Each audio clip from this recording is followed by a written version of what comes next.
Un tournant absolument inattendu dans la politique ukrainienne.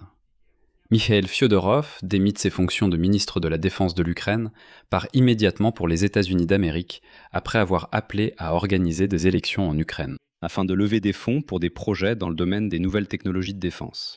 Et bien du moins, c'est ainsi que l'équipe de Mikhail Fyodorov qualifie la raison officielle de son voyage à Washington. Apparemment, Mikhail Fyodorov prévoit de lancer une série de projets liés à la guerre et aux startups ukrainiennes, et l'un d'eux sera un fonds d'investissement. Bien que d'autres sources affirment que Mikhail Fyodorov se rend aux États-Unis pour obtenir un soutien politique, car il a lui-même décidé de se lancer dans une carrière politique. Mais Mikhail Fyodorov lui-même a déclaré dans une interview aujourd'hui qu'il ne rencontrerait pas de politiciens ou de responsables américains lors de son séjour aux États-Unis. Il est déterminé à poursuivre les réformes en Ukraine, liées au développement des technologies militaires. C'est pourquoi les rencontres prévues porteront précisément sur ce sujet. Mais ce voyage a lieu précisément au moment où Mikhail Fyodorov a rompu politiquement de la manière la plus brutale avec Volodymyr Zelensky après 7 ans de collaboration. Et il est tout simplement impossible d'ignorer la dimension politique de cette situation. Voyons ensemble ce qui est réel. Qu'est-ce qui se cache derrière ce voyage de Fyodorov aux États-Unis? Et qu'a-t-il révélé de nouveau aujourd'hui? Je m'appelle Alexei Pesci, discutons ensemble de ce sujet, mais avant de commencer, je vous demande de vous abonner à cette chaîne, de liker cette vidéo et de laisser n'importe quel commentaire. Ainsi, le journal britannique The Guardian écrit que l'ancien ministre de la Défense de l'Ukraine, Mikhail Fyodorov, a rapidement obtenu une exemption de mobilisation et part déjà la semaine prochaine pour les États-Unis d'Amérique. Selon The Guardian, après avoir appelé à organiser des élections pendant la guerre, il a l'intention d'obtenir le soutien politique de Washington. Je rappelle que Fyodorov propose d'organiser les élections précisément pendant les hostilités, car on ne sait pas combien de temps la guerre va encore durer. J'ai un épisode séparé sur ce sujet sur cette chaîne YouTube, alors allez-y, regardez-le pour être complètement au courant. Et justement aujourd'hui, Mikhail Fyodorov a lui-même parlé de ce voyage aux États-Unis dans une interview exclusive à mes anciens collègues de Canal 24. À la question directe de la journaliste, s'il prévoit, comme l'ont écrit certains médias, d'obtenir le soutien du président américain ou de la classe politique américaine, Fyodorov a répondu, je cite, « Non, pas du tout.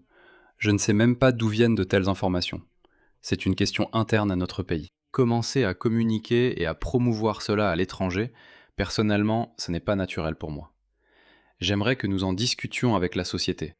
C'est notre travail interne, à l'intérieur de notre pays. Personne ne doit nous dicter quoi que ce soit de l'extérieur. Nous devons décider quoi faire, donc ce n'est pas vrai. » Eh bien, on dit qu'il n'y a aucun objectif politique à ce voyage aux États-Unis. Bien que Fyodorov ait activement commenté, lors de son interview à Canal 24, la manière dont il faudrait organiser les élections en Ukraine, et il a déclaré qu'il mène déjà, soi-disant, des discussions avec des spécialistes qui travaillent justement sur la façon d'organiser les élections en temps de guerre. Parce que pour l'Ukraine, c'est une première, cela n'est jamais arrivé auparavant, et peu de gens comprennent quoi faire dans cette situation. De plus, Mikhail Fyodorov a rappelé que le président Zelensky lui-même, dès le mois de décembre de l'année dernière, avait chargé le Parlement, la Verkhovna Rada, d'élaborer une législation pour organiser des élections en temps de guerre. En effet, je rappelle qu'après les premiers appels de Donald Trump, vous vous souvenez, lorsque le processus de négociation semblait s'activer, à la fin de l'année 2025, Zelensky avait effectivement demandé aux députés de se mettre au travail, de créer une commission et d'élaborer une législation. Que devons-nous faire? Comment organiser les élections? Précisément pendant la guerre. Et, selon Mikhail Fyodorov, cette législation était déjà prête à environ 70%. Mais ensuite, le bureau du président Zelensky a arrêté le processus d'élaboration de la législation. Mikhail Fyodorov a décrit le véritable objectif de son voyage aux États-Unis ainsi, je cite, « C'est, tout d'abord, lié au travail que j'ai aujourd'hui avec le Fonds d'Europe de l'Est. J'ai des tâches liées à l'obtention de financements supplémentaires pour la fondation. Il y a certaines réunions avec des partenaires. En plus, je pense qu'il y a plusieurs rencontres importantes liées au secteur de la défense et à la recherche d'investissement. Elles auront lieu aussi bien en Europe qu'aux États-Unis. Autrement dit, il s'agit du développement de nouveaux projets. À la question sur une éventuelle rencontre avec Elon Musk, Fyodorov a répondu de manière évasive. Je cite, Là, on verra. Je suis sûr qu'à ce stade, vous vous demandez quels sont donc ces projets que Mikhail Fyodorov prévoit de lancer, au point même d'ouvrir un fonds de capital risque séparé, et c'est pour cela qu'il va attirer des investissements. Et c'est justement sur cette question que Fyodorov a été le plus détaillé. Le premier projet, c'est un fonds de capital risque qui attirera des capitaux occidentaux pour investir dans des startups et des développeurs ukrainiens, en donnant la priorité aux missiles bon marché. Selon lui, c'est précisément là que se trouve l'avenir de la guerre fondée sur l'intelligence artificielle, ainsi que sur la robotisation et la mise en place de capteurs sur la première ligne de front, afin de retirer complètement, ou du moins autant que possible, l'infanterie de la zone de tir constant de drones. Le deuxième projet, c'est Tang, un centre d'analyse où des spécialistes vont concevoir comment arrêter la guerre et vaincre la Russie, en établissant les règles du jeu pour les prochaines étapes du conflit. C'est sympa, ça sonne bien. Ah, je sais que dans de nombreuses entreprises, du moins dans celles qui développent l'intelligence artificielle, il existe de tels centres, Think Tank, où ils font de la prévision, décrivent des scénarios de ce qui peut arriver ou non, différentes options, et ainsi de suite, et ainsi de suite. Donc c'est une idée vraiment géniale. En effet, calculer le nombre maximal, le plus grand nombre possible de scénarios d'évolution des événements, choisir celui qui convient et, disons, adapter toutes ses capacités et ses actions précisément aux scénarios les plus probables de cette guerre et à la manière de vaincre finalement la Russie. Troisièmement, peut-être des startups dans le domaine de l'intelligence artificielle et des technologies de défense. Par ailleurs, Fyodorov a une excellente idée. Élaborer dans plusieurs universités un cours sur les réformes. À la question de savoir où il compte précisément attirer des fonds, Fyodorov évoque différents fonds institutionnels, des grandes entreprises technologiques, des investisseurs privés. Donc ce sont tous des fonds occidentaux. Il existe différents fonds institutionnels, des entreprises de la big tech, des investisseurs privés, donc ce sont tous des fonds occidentaux. Je ne voudrais pas construire cela de manière à ce que ce soit lié d'une manière ou d'une autre au budget de l'État. Je voudrais que nous trouvions des fonds à l'étranger, que nous soutenions les talents en Ukraine et que nous aidions nos militaires. Mais tout de même, pourquoi des soupçons de motivation politique concernant le voyage de Fyodorov aux États-Unis sont-ils apparus? Je rappelle que mardi 18 août, Fyodorov lui-même a publié une vidéo dans laquelle il a, pour la première fois, publiquement appelé à organiser des élections pendant la guerre, malgré le fait que la constitution de l'Ukraine l'interdit explicitement sous la loi martiale. C'était une sorte de croix par laquelle Fyodorov a tiré un trait sur ses relations avec son ancien patron, Volodymyr Zelensky. Et voilà que le Washington Post qualifie cette démarche de Fyodorov de défi étonnamment direct à l'autorité du président Volodymyr Zelensky, qui pourrait mettre à l'épreuve l'unité ukrainienne. Dans son appel, sans nommer Zelensky, Fyodorov a attaqué la question de la corruption, le manque de transparence dans la prise de décision et un système où la loyauté est récompensée davantage que la compétence. Voici sa citation. « L'ancien système suit trop souvent ses propres règles. Il se protège lui-même. Il a peur du changement. » Plus tard, Fyodorov a développé cette idée de manière encore plus ferme, en désignant directement le chef de la faction serviteur du peuple, David Arakamia, en faisant allusion aux intérêts privés de certains, dans la défense, la pharmacie, les jeux d'argent et le secteur fiscal. Cependant, il a refusé de donner les noms des corrompus, promettant seulement, je cite, « Le moment viendra, tous les Ukrainiens connaîtront ces noms. Certains les apprendront grâce aux enregistrements des forces de l'ordre, d'autres grâce aux enquêtes des journalistes. » Mais ici, quelque chose de tout à fait inattendu s'est produit. Pendant plus d'un mois, je le rappelle, les manifestants se rassemblaient sur la place Ivan Franko, près du théâtre, devant le bureau du président Volodymyr Zelensky, en scandant non pas le nom du président, mais celui de la personne qu'il avait récemment renvoyée. Le dimanche 16 août. 2000 personnes, officiellement, ont défilé sur Kretstatik avec des pancartes en carton pour soutenir la personne qui avait été renvoyée. Un vrai tournant. Les principaux organisateurs de la protestation se sont opposés à l'idée même d'organiser des élections en temps de guerre et ont en fait annoncé la fin du mouvement de protestation. L'organisateur des manifestations, Kaziatinsky, a remercié tous ceux qui ont rejoint l'action, mais a également souhaité directement du succès au nouveau ministre de la Défense, Evgeny Kmar, que Zelensky a nommé cette semaine comme successeur permanent de Fedorov. Kaziatinski a qualifié de véritable réalisation du mouvement de protestation, non pas le retour de Fedorov, mais le limogeage du commandant en chef Syrski et la nomination de Mikhail Dropatov.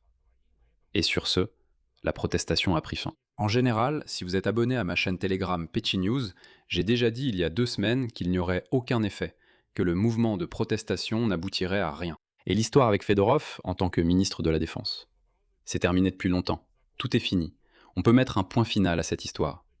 C'est-à-dire que littéralement en quelques jours, Fedorov, on peut dire, a réussi en même temps à rompre le plus brutalement avec son ancien patron Zelensky. Et il a perdu le soutien de cette même coalition de rue qui, pendant 1 mois, exigeait son retour au poste de ministre. D'un autre côté, jusqu'à l'appel aux élections, Fyodorov a à plusieurs reprises montré sa loyauté envers Zelensky.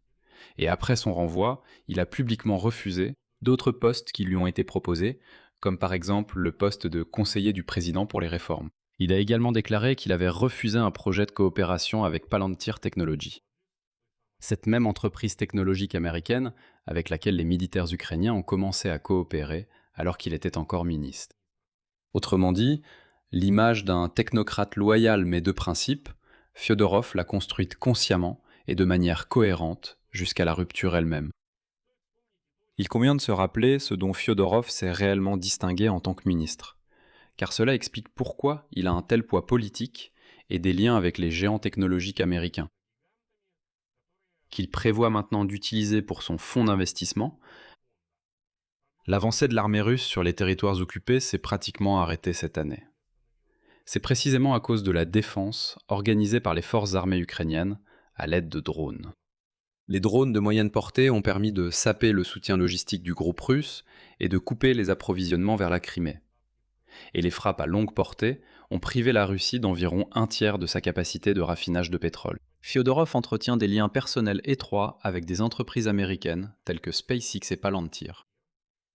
Son appel personnel à Elon Musk a conduit, en janvier, à la désactivation par l'entreprise des terminaux Starlink qui se trouvaient illégalement entre les mains de l'armée russe. Dans le même temps, Kiev demande actuellement aux États-Unis d'autoriser l'utilisation de Starlink pour mener des frappes contre les complexes qui lancent des missiles balistiques sur le territoire russe. Mais, selon Fyodorov, il n'a pas réussi à convaincre Elon Musk lui-même, bien qu'il continue à rester en contact avec lui, même après avoir été renvoyé de son poste de ministre de la Défense. De plus, le magazine The Atlantic écrit que l'Ukraine a préparé un plan d'attaque massive contre les aéroports de Moscou, pour laquelle il était prévu d'utiliser un essaim de drones autonomes doté d'intelligence artificielle. L'opération a été compromise. L'Ukraine prévoyait de lancer jusqu'à 1 millier de petits drones bon marché en une seule nuit. Leur mission était de surcharger la défense aérienne et de paralyser durablement les aéroports de Moscou, afin que les compagnies aériennes internationales renoncent tout simplement à desservir la capitale russe. Ainsi, l'Ukraine comptait forcer Vladimir Poutine à revenir à la table des négociations pour mettre fin à la guerre.